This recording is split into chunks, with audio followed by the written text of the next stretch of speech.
Allez, ça y est, c'est parti. On attaque le périphérique Porte de Passy.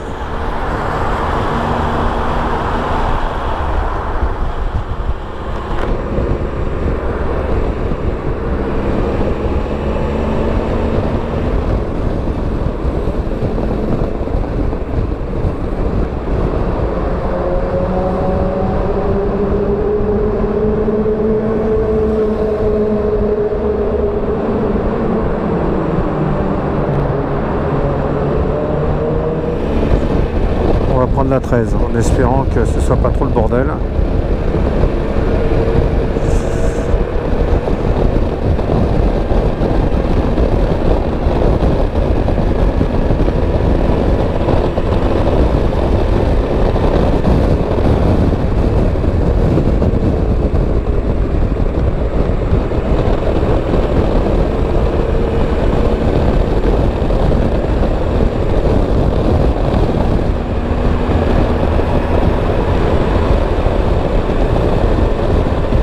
Je pense que c'est une moto que j'apprécierais très certainement avec une selle plus basse, hein. Parce que là j'ai vraiment l'impression d'être haut perché comme si j'étais sur un gros trail. Vraiment je pense que c'est l'ADN de la version trail de la moto, ça.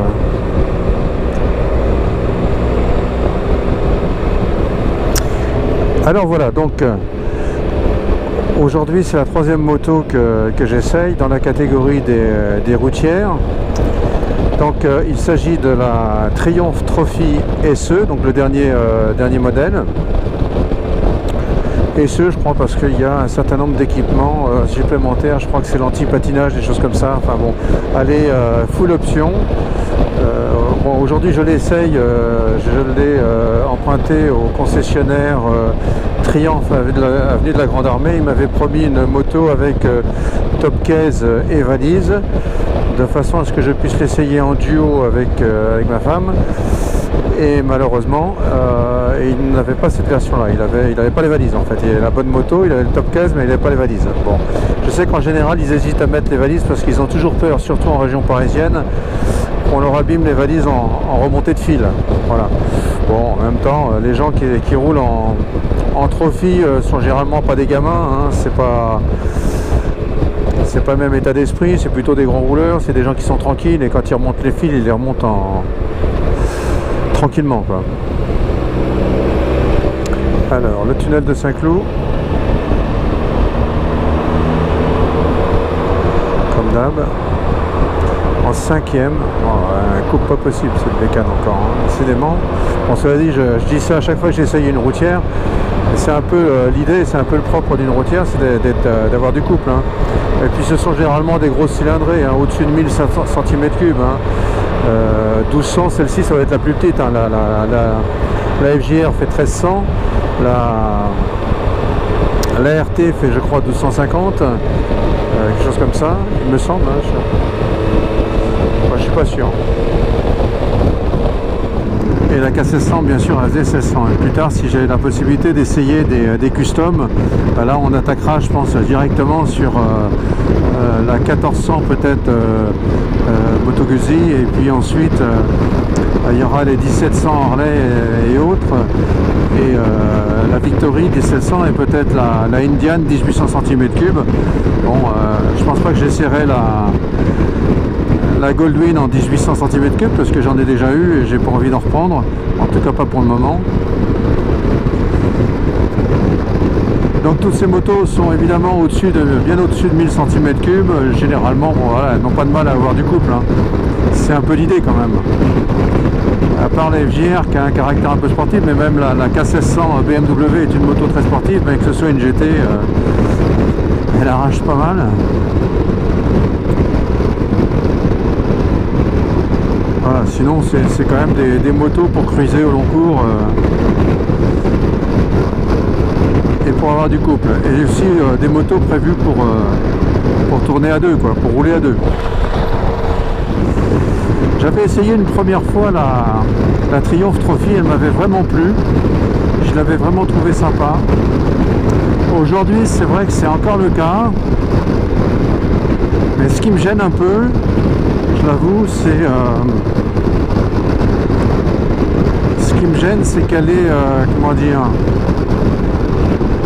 elle est un peu haute, voilà. Elle est un peu haute, je suis haut perché sur cette bécane. Alors qu'est-ce qui m'intéresse dans une moto? Pourquoi est-ce que j'essaye les motos comme ça les unes après les autres? Comme je disais dans un épisode précédent, c'est parce que ça fait plusieurs mois que je suis à pied. Il va falloir que je rachète une moto. Ce que je veux racheter moi, c'est une GT, hein, c'est une moto pour faire de la route, une bécane pour faire de la route, en duo aussi assez souvent. Donc j'attends d'une moto qu'elle soit équipée au maximum, qu'elle ait une protection efficace. Donc j'attends d'une moto qu'elle m'offre une protection correcte pour le vent et les intempéries, pluie, froid, tout ça. Des possibilités d'emport conséquentes, valise, top caisse, si possible, et voire même impérativement en rigide. Alors des questions d'acheter une moto avec des valises souples, hein. Il faut que ce soit des valises rigides, pour protéger les objets qui sont à l'intérieur.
Alors la position de conduite, bon, on est un peu moins penché en avant que sur la FJR, quoique sur la FJR on l'est très peu, hein, finalement.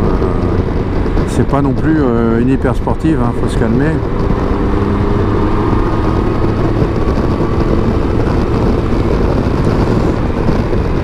On est un peu comme sur une BM, comme je disais tout à l'heure, à l'exception qu'on est peut-être un peu trop haut, je trouve. Là justement je viens de dépasser une BM, j'avais l'impression que le gars il était sur les FJR et en réalité non, c'était la BM et elle était quand même beaucoup plus basse que la Triumph, hein. La Triumph est sympa mais elle est haute, très haute je trouve.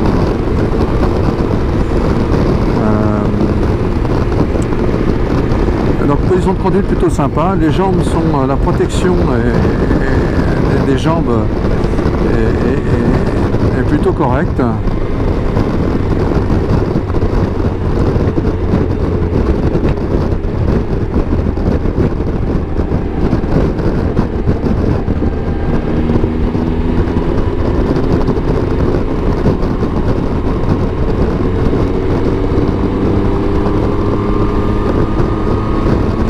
Je sais pas si vous avez vu, mais les automobilistes sont globalement quand même plutôt sympas, hein. Ils s'écartent vraiment gentiment.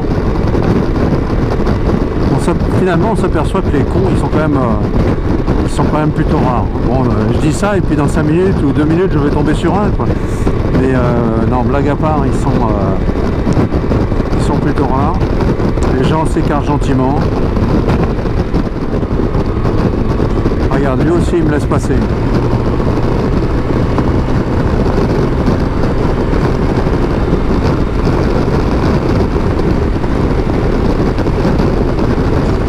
Il y a des gens qui me laissent passer alors que je cherche pas à les dépasser, mais à partir du moment où il fait l'effort de se serrer un petit peu, bon, le mieux c'est quand même de passer, sinon il va me prendre pour un con. Putain, ce putain de casque, ça faisait un moment que je l'avais pas mis. Le vent est plus fort, le bruit est plus fort à l'intérieur de ce casque que dans mon jet Shoei. C'est incroyable, c'est une merde ce casque. Mon prochain modulable sera un Shoei, un Neotech. Alors Parce que celui-là, c'est vraiment, il est assourdissant. Putain, il fait un putain de bruit à l'intérieur, c'est une horreur. Celui-ci est vraiment bruyant. Le nouveau, paraît-il, l'est moins, mais bon, c'est à essayer.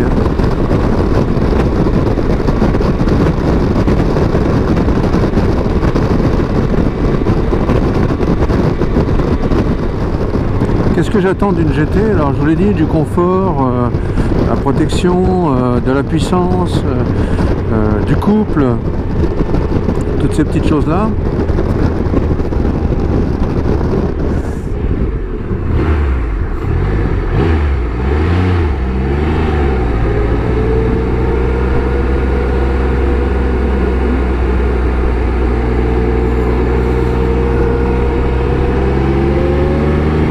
Ce moteur est vraiment sympa quand même.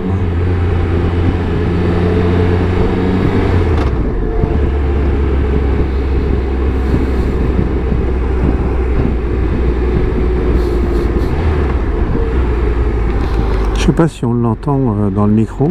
Tout à l'heure on devait entendre que du vent très probablement. Et là comme je roule doucement on entend un peu mieux le moteur.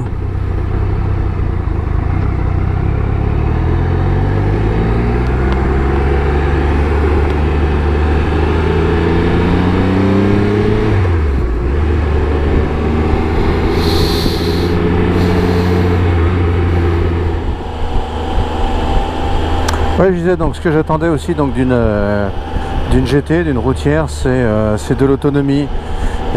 Donc là celle-ci elle a un réservoir qui est quand même conséquent. Hein, je crois qu'il fait à peu près dans les 22 ou 23 litres. Hein. Et en même temps c'est a priori la moins gourmande de toutes les GT. Puisqu'on doit tourner autour de 5 litres 5, 5,6 à peu près en moyenne. Et bon bien sûr sans les tirer sur la gueule hein, en roulant raisonnablement.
Ah ouais, un des éléments qui n'est pas négligeable sur cette moto, c'est que c'est une transmission par cardan.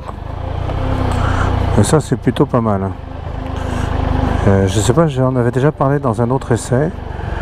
Pour moi il y a deux modes de transmission qui me plaisent, c'est soit la transmission par cardan, soit la transmission par courroie.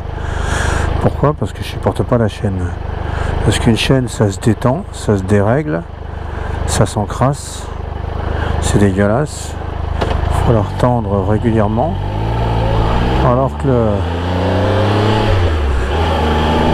le cardan ou la courroie, il n'y a rien de tout ça. Alors, la courroie, il faut la changer de temps en temps. Enfin, la durée de vie d'une courroie, c'est je crois aux alentours de 60 000 km. Hein. Donc ça laisse quand même de la marge. On va dire que pour quelqu'un qui roule peu, il la change tous les 3 ans. Et puis quelqu'un qui roule un peu plus, il peut la changer tous les 2 ans, voire même tous les ans. Hein. Parce que moi ça m'est arrivé de taper peut-être pas 60 000 km dans l'année, quoi, que j'en étais pas loin, hein. J'étais autour des 50-55 000.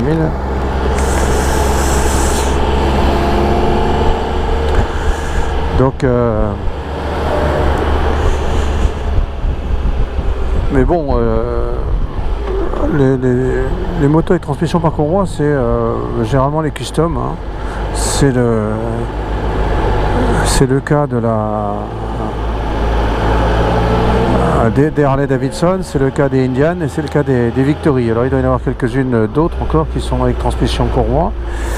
Je les ai pas en tête. Mais généralement c'est ça, hein, l'Electra Glide Ultra Limited de chez Harley Davidson et transmission par courroie. Les Victory Cross Country Tour, enfin de toute façon toute la gamme des Victory c'est transmission par courroie. Et chez Indian c'est la même chose, hein. Je crois que toute la gamme est transmission par courroie. Voilà. Donc bon, on peut se dire quand même que ce sont des constructeurs, 3 constructeurs américains, enfin donc, ils sont 2 constructeurs avec Harley Davidson et de l'autre côté, je ne me rappelle plus qui c'est qui fabrique Indian et Victory, c'est un groupe qui fabrique des scooters de neige, des choses comme ça là. Merde, j'ai un trou de mémoire, je me rappelle plus, mais enfin bon, peu importe.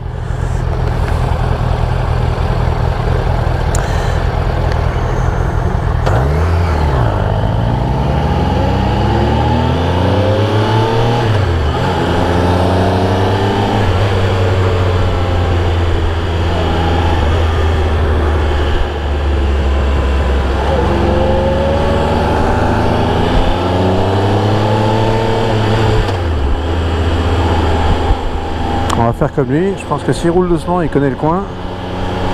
Et probablement qu'il doit y avoir des coyotes dans le coin. Donc allons-y mollo.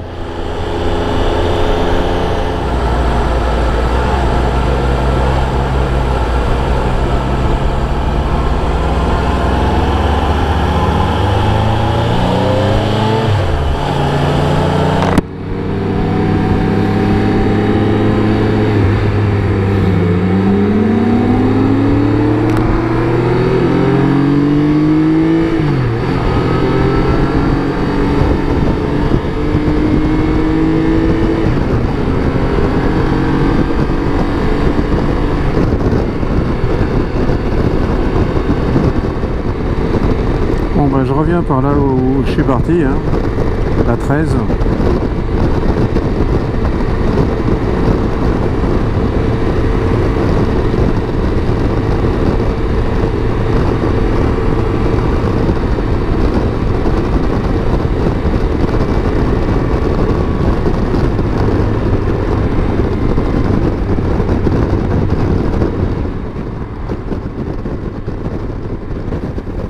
Bon, et bien voilà, j'arrive au terme de cette balade en Triumph Trophy 1200 SE et il est temps de vous dire ce que j'en pense. Alors, est-ce que c'est la moto que je vais finalement acheter? Alors après la 1200 RT de BM, la LC, là, la FJR 1300 Yamaha, celle-ci c'est la 3e que je mets en ligne. En fait j'en ai essayé une autre, la K1600 GT BM toujours, mais je ne l'ai pas mise en ligne parce qu'en fait je me suis raté au tournage et j'avais positionné la GoPro trop basse et on voyait plus que le tableau de bord, donc ça n'avait pas vraiment d'intérêt. De toute façon ça ne change rien à mon choix. La K1600 est trop chère pour ma bourse. Au final j'en ai retenu 2, la Triumph Trophy et la BM 1200. Alors ce qui est un peu normal puisque ce sont les deux que l'on retrouve le plus souvent en tête des comparatifs de ce genre de moto. Bien que je ne sois pas encore totalement décidé, j'avoue que j'ai un petit faible pour le moteur de la Triumph. Alors à quelques détails près tout de même, sa hauteur de selle un peu trop haute pour moi, son centre de gravité lui aussi un peu trop haut, ainsi que son système d'éclairage que je trouve un peu daté comparé à celui de la BM. Quoi d'autre? Pas grand chose. À part ça, elle me plaît bien cette Triumph. Donc affaire à suivre.